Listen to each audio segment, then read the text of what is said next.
The man, a millionaire known across Duluth, was cutting through an alley when he suddenly froze. Something was wrong. Deeply wrong.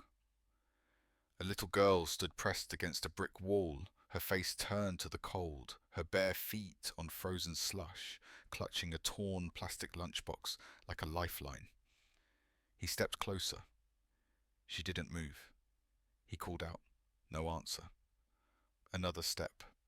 She flinched, then turned, those eyes silent but fierce. And then she spoke.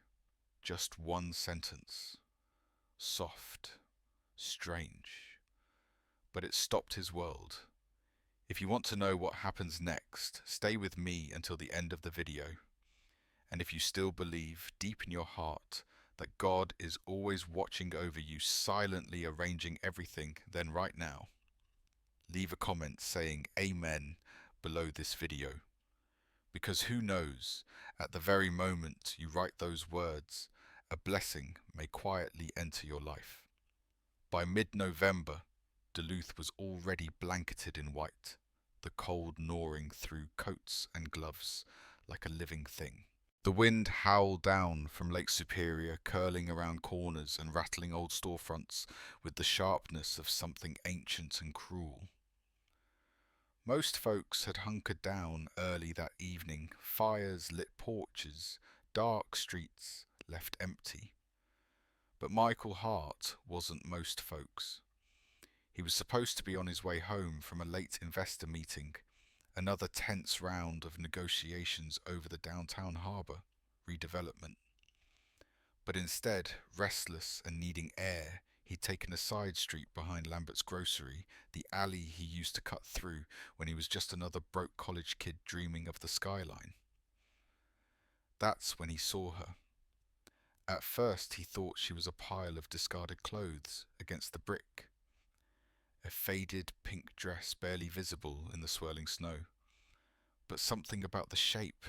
He slowed, stopped, looked closer. She was standing. A little girl, 6, maybe 7, pressed so close to the wall, it was as if she were trying to disappear into it. Her arms were rigid at her sides. Bare feet on ice-black slush. Hair tangled and heavy with snow. She wasn't crying. She wasn't moving. She just stood there clutching a battered plastic lunchbox like it was armor. Michael felt something cold settle in his chest deeper than the wind. He stepped toward her, slow and careful, not wanting to scare her off. She didn't run. She flinched, a full-body shudder, like a rabbit waiting for the trap to snap. He crouched down, voice soft. Hey there. You all right? The girl looked at him wary, not curious, haunted. Her lips were pale, her eyes wide and unblinking. After a long pause, she whispered, I'm not allowed in till I bring dinner. Michael blinked. I'm sorry. What? She didn't say it again. She just held up the lunchbox, flipped the lid. It was empty. Nothing but a faded unicorn sticker peeling at the corners. My aunt says I have to learn to be useful, she said, voice almost lost to the wind. So I wait. Till I get it right. The snow was collecting on her shoulders, clinging to the raw red skin of her arms. Michael stared at her tiny, cracked fingers and the blue creeping into her lips. He had come out into the cold to get away from pressure from politics. Instead, he found a child who was being taught that hunger was discipline, that warmth had to be earned. He took off his coat, wrapped it around her gently, trying not to startle her.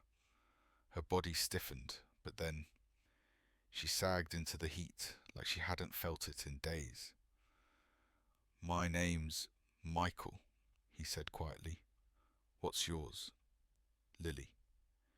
Lily, he repeated, and something settled in him then, something final. You don't have to wait out here anymore. The coat nearly swallowed her whole, but Michael wrapped it tight, tucking the collar gently under her chin. Lily didn't speak again on the walk to his car. She held the lunchbox to her chest, fingers curled around it like a shield. He opened the passenger door for her. She hesitated just for a second, then climbed in without a word.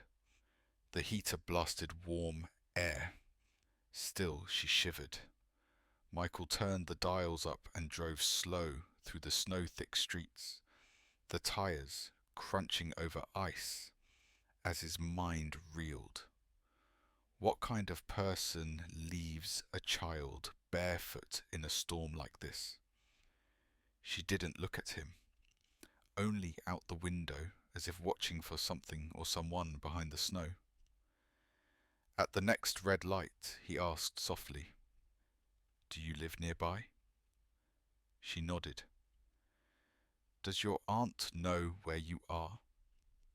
Lily's shoulders hunched. "She said I wait. She always says I wait." When they reached his building, a high-rise overlooking the bay, Lily looked up at it, eyes wide but unreadable. He led her through the lobby, nodding to the doorman, who blinked at the sight of the small, bundled figure beside him. In the elevator, she stayed silent, one hand wrapped around the strap of her lunchbox. Inside the penthouse, the warmth hit them like a wave. Michael peeled off his gloves, then reached out to help Lily out of his coat. She resisted at first, then slowly, carefully, she let it slide from her shoulders. Her arms were thin, too thin, and blotched with old bruises. Michael's breath caught. He dropped to one knee. "Lily, may I see your hands?" She hesitated. Then she held them out, palms up. There were small scars, fresh cuts, and old scrapes. Her fingernails were broken. He stood throat tight. "Are you hungry?" She nodded. He made soup, the only thing he knew how to cook without burning. Tomato basil from a carton warmed on the stove, with grilled cheese made from the artisan bread his assistant always left for him, but he never ate. Lily sat at the kitchen counter, eyes locked on the bowl. When he set the plate down, she whispered, "Is it okay?" Michael blinked. "Of course." She ate slowly, as if afraid to spill. She didn't ask for more. But when he offered, she nodded. After dinner, she sat curled in a corner of the couch, the lunchbox still beside her. Michael watched her from the kitchen. She didn't touch the throw blanket, didn't turn on the TV. "Would you like to rest?" he asked. She looked up. "She says I can't lie down unless it's earned." Michael sat down across from her, voice gentle. "Here, you don't have to earn anything. You're safe now." That's when she asked, barely audible, "Do you want to see where I sleep?" He frowned. "Where do you sleep, Lily?" She pointed to her lunchbox. "The drawing's inside." He opened it slowly. Inside was a flashlight, tiny beat up, the plastic chipped, and a crumpled drawing in red crayon. It showed a rectangle, a thick black square. Inside it, a small figure hunched down next to a red X. "That's the closet," she whispered. "Where she puts me." Michael's hands trembled as he folded the drawing. He didn't ask for details. He didn't need to. He reached for his phone. "Lily, would it be okay if a friend of mine came over? She's a doctor. Just to check and make sure you're okay." The girl hesitated. Then she nodded. He called Sophia and Gwen, pediatric specialist at St. Luke's, and someone he hadn't spoken to in over a year. Sophia arrived in 20 minutes, snow still clinging to her coat. When she saw Lily, she went quiet, kneeling beside the girl, with the practiced ease of someone who had seen too much and still chose to show kindness. "Hi, Lily," she said gently. "I'm Dr. Sophia. I'm just going to check you." "Okay, no shots, no needles. I promise." Lily didn't answer. but she didn't run. Michael watched from the corner, fists clenched as Sophia's face shifted from soft concern to quiet fury. When the exam was over, she pulled him aside. She's underweight, mild frostbite on the toes, bruises in various stages, and old scars. Her voice broke. Michael, this isn't just neglect. This is systematic. What do we do? He asked. I'm calling a friend at Child Protective Services. Tonight. The next morning, the city awoke to a world glazed in ice. Sunlight glinted off rooftops, and the ploughs groaned down the streets, scraping away the remnants of last night's storm. In Michael's penthouse, the cold had been replaced by a quiet warmth. Lily sat at the breakfast bar, her feet swinging gently beneath her chair, a slice of toast in her hand, and the little flashlight from her lunchbox resting nearby. She still didn't smile, but her shoulders weren't quite as tight. Michael brewed coffee with hands that trembled more than he liked to admit. He hadn't slept. Not really. Not after what Sophia had told him.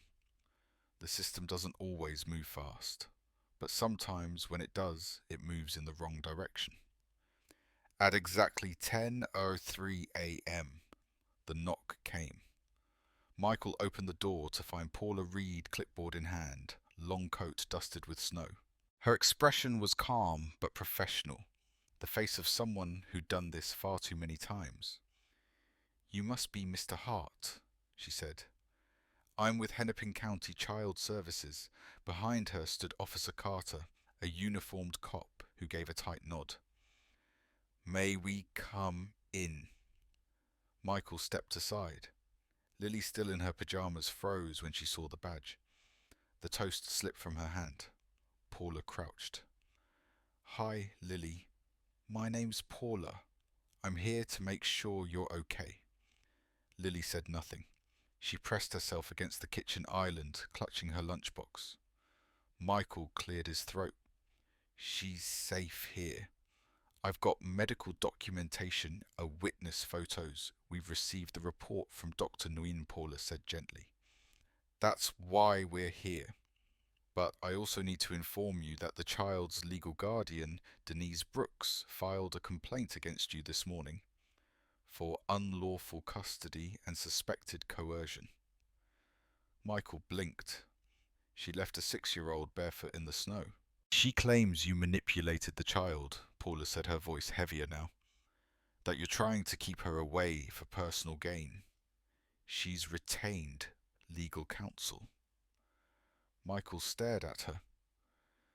That's absurd. I agree, Paula said carefully, but I'm bound by protocol. The court will need to sort this out. In the meantime, Lily may be placed in emergency foster care. Michael felt the floor tilt beneath him. No, it came from Lily. She stepped forward, tiny hands balled into fists. I don't want to go. I don't want the dark. Officer Carter shifted. Paula sighed. Lily, Michael dropped to his knees beside her. It's okay. I'm right here. Her face crumpled. They don't have lights there. Not all the time. And sometimes you can't leave your bed, or they say you're trouble. The room fell silent. Paula took a slow breath. Mr. Hart, if you can secure emergency custody, a judge can override Denise's petition. But time is short. I've seen cases like this fall apart in a day. Michael stood. What do I have to do? That afternoon, Michael made 2 phone calls. The first was to Avery Collins, an attorney who specialized in child advocacy law, sharp as a razor, and with a track record of fighting the system and winning. The second was to a contact from his business world, someone who quietly confirmed that Denise had gotten legal help from an unlikely source, Frank Dalton, her ex, who just happened to be the brother-in-law of a city councilman Michael had recently outbid for the harbour deal. They were trying to bury him using a child as a pawn. He met Avery at her office that evening. She scanned the report from Sophia, the statements, the photos. "This is solid," she said, "but it won't be enough on its own. You're not family. They'll say you have no standing. Then make me family."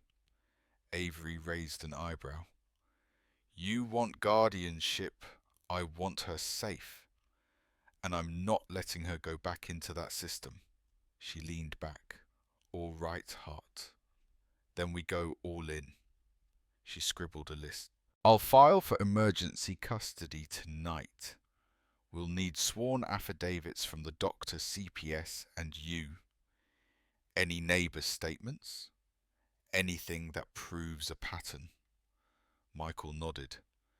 "And you'd better be ready," she added, "because Denise is coming for blood." Back at the penthouse, Lily sat curled on the couch, flashlight in one hand, the other clinging to the soft blanket Michael had wrapped her in. He knelt beside her. "Lily." She didn't look up. "They might try to move you tomorrow," he said quietly, "but I promise I'm fighting. I'm not leaving you." She turned her head just enough to whisper, "Can I keep the light on tonight?" Michael's throat tightened. "You can keep it on every night," he said.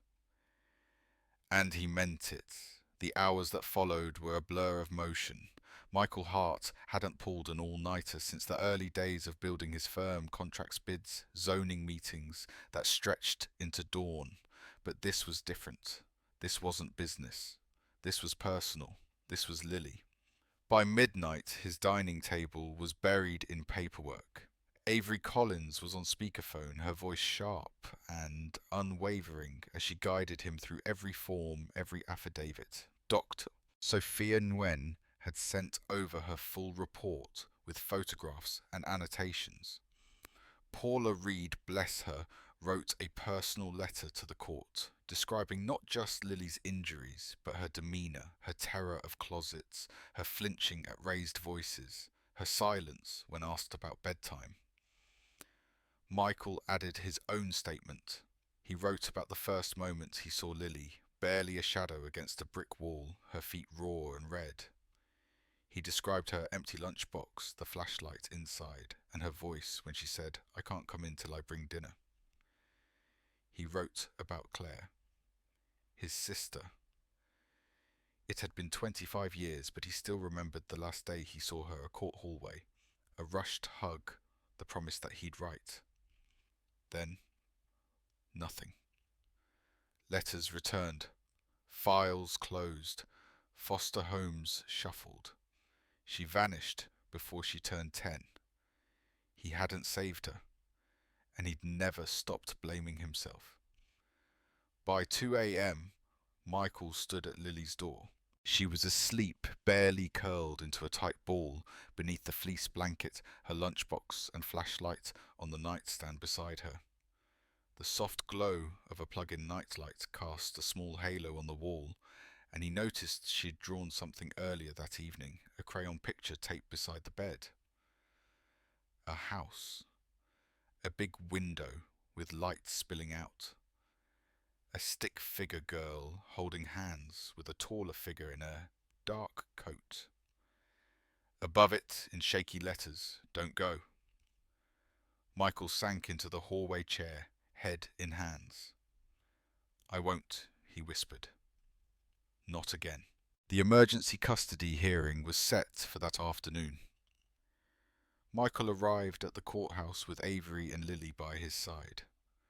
The building loomed grey and hollow against a steel-coloured sky. Inside, the fluorescent lights buzzed faintly, and every footstep echoed too loud against the tile. Lily clung to his hand, but didn't speak. She wore the new coat he'd bought her, and the purple winter boots with thick wool socks. Her flashlight was tucked in her lunchbox.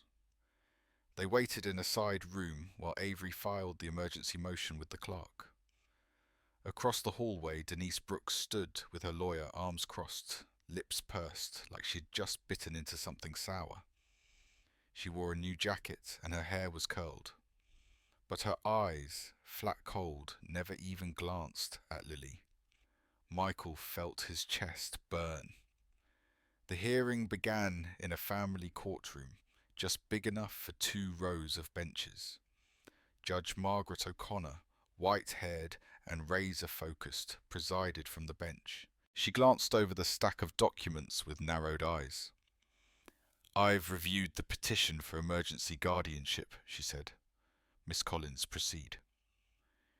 Avery didn't waste time. She laid out the facts, medical evidence of long-term physical and emotional harm.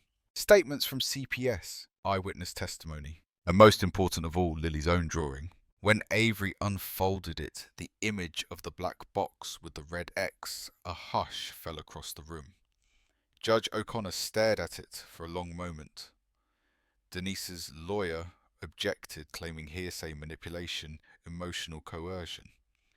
He accused Michael of playing savior. Denise took the stand. She spoke of discipline, of tough love, of how children these days just don't understand responsibility. She insisted Lily made up stories, that she had always been dramatic. Michael's fists clenched under the table. Then the judge turned to Lily. "Sweetheart," she said gently, "would you like to say anything?" Lily didn't move for a moment. Then she slid from her seat, walked to the front lunchbox in hand, and stood on her tiptoes to reach the microphone. Her voice was barely more than a whisper. She said, "I couldn't come in until I brought food." The room went still. She said if I was hungry, I had to learn. But I tried, and I couldn't. And then she put me in the closet again. So I turned on my flashlight and waited for it to be morning.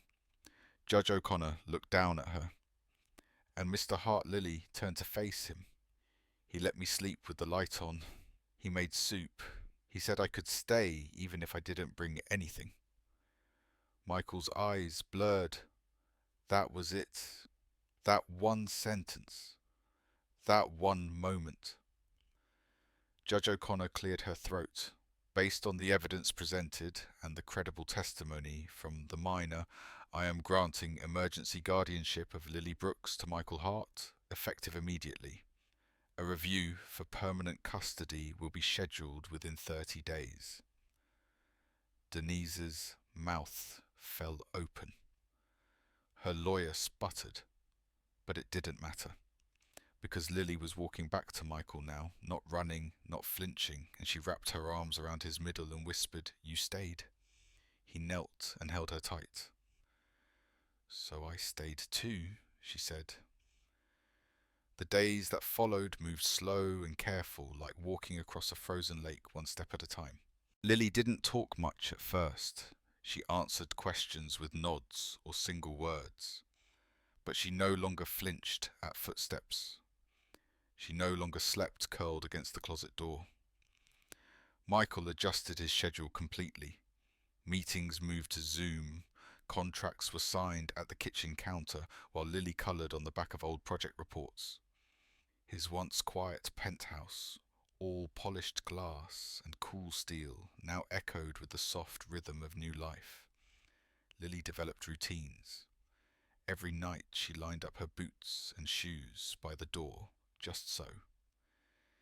She placed her lunchbox and flashlight on the nightstand beside her bed, and before she slid under the covers, she would pause, take a deep breath, and softly whisper, "Light stays on." Michael always answered always. He'd installed a dimmable moon lamp on her wall and tiny fairy lights above her headboard. The closet door now had a sticker, a golden star, the same one Lily used in all her drawings. The nightmares came sometimes. When they did, Michael would wake to find her curled outside his bedroom door, flashlight flickering faintly. He never carried her back. Instead, he sat with her whispered stories from when he was small, stories of his sister Claire, and how they used to imagine that the stars were lanterns guiding kids home. He never mentioned how Claire's light went out. That wasn't Lily's burden to carry. One night, after a particularly rough dream, Lily looked up and whispered, "Did she ever come home?" Your sister Michael's throat tightened. "No," he said honestly, "but I promised myself if I ever found someone like her, I wouldn't let go again." Lily didn't answer. She just leaned against him, small and quiet and trusting. By the end of the month, the apartment had changed. The guest bedroom had become Lily's soft blue walls, shelves of books, a dresser full of clothes she picked out herself.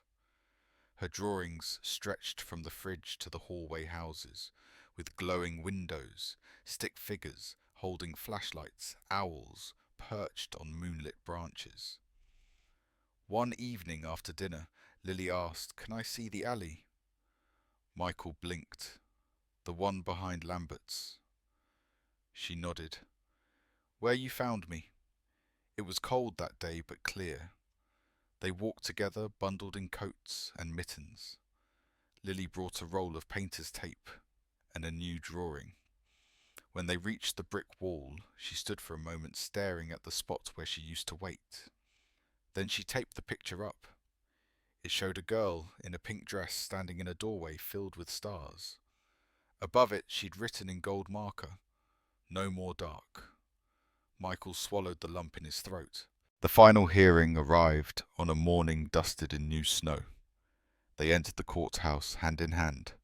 Karen Reed from CPS was waiting for them along with Dr. Sophia and Avery, all smiling, all standing a little taller. Inside the courtroom, Judge Margaret O'Connor reviewed the case one final time. She read Lily's school reports, improved attendance, steady progress. She reviewed photos of her room, her artwork, and a letter Lily had written herself. "Mr. Michael lets me be safe. He doesn't tell me I have to wait outside. He says home is where the light stays on." Judge O'Connor looked over her glasses at Michael. "Mr. Hart, are you prepared to assume full legal guardianship and parental rights for Lily Brooks?" Michael didn't hesitate. "Yes, Your Honor, with everything I have. Do you understand the responsibilities I do?" "And you," Lily the judge said gently. "Do you want Mr. Hart to be your forever family?" Lily nodded. "I already call him Dad. He said it was okay." Judge O'Connor smiled. "Then by the authority of this court, I grant full adoption of Lily Brooks to Michael Hart, effective immediately." Cheers broke out softly behind them, Karen, Sophia, Avery, but all Michael could hear was Lily's voice. "I'm not alone anymore." He lifted her up as she wrapped her arms around his neck. "Neither am I," he whispered back. That evening they celebrated with cocoa and pizza in the living room. The fire crackled. The moon lamp glowed. Lily taped her newest drawing above her bed, a house filled with golden light, two figures holding hands, and a line of stars leading from the closet all the way to the moon. Underneath, in big careful letters, "He stayed." Spring came slowly to Duluth, like a promise kept. The ice melted from the harbour. Birds returned in cautious pairs. And for the first time in a long time, the city felt gentle. In the penthouse, overlooking Lake Superior, the once cold corners now glowed with quiet warmth. Slippers on the floor, fairy lights in the hallway, crayon drawings taped proudly along the fridge and down the bedroom doors. One morning, Lily Brooks, now Lily Hart, woke up to birdsong at her window. Her room was painted sky blue, her name spelled out in wooden letters above the dresser. She stretched beneath her soft blanket, reached for her flashlight, then smiled. She didn't need it anymore. Michael was already in the kitchen humming something old and half forgotten while he flipped pancakes. The radio played jazz, low and lazy. "Morning, kiddo," he said as she shuffled in hair tousled, still half dreaming. Morning, Dad. He never got tired of hearing that. They sat together eating slowly. No rush, no fear. Just the hush of a Saturday morning made soft by second chances. After breakfast, Lily pulled out her newest project, a canvas, some paints, and a sketch she'd been working on for weeks. It showed a house with lights in every window, a big front porch, a child in a pink dress, a man beside her holding a tiny glowing star. Michael watched as she dipped her brush tongue peeking from the corner of her mouth in concentration.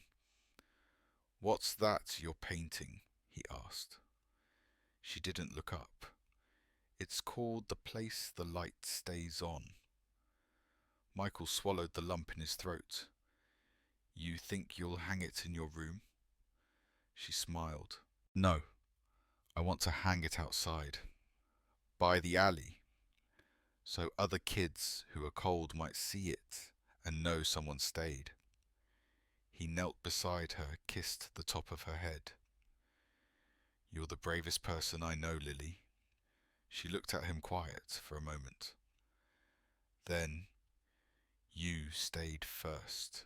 That night, after stories and cocoa, after brushing teeth and picking tomorrow's outfit just in case it snowed again, Lily climbed into bed. Michael pulled the blanket up, tucked it just right.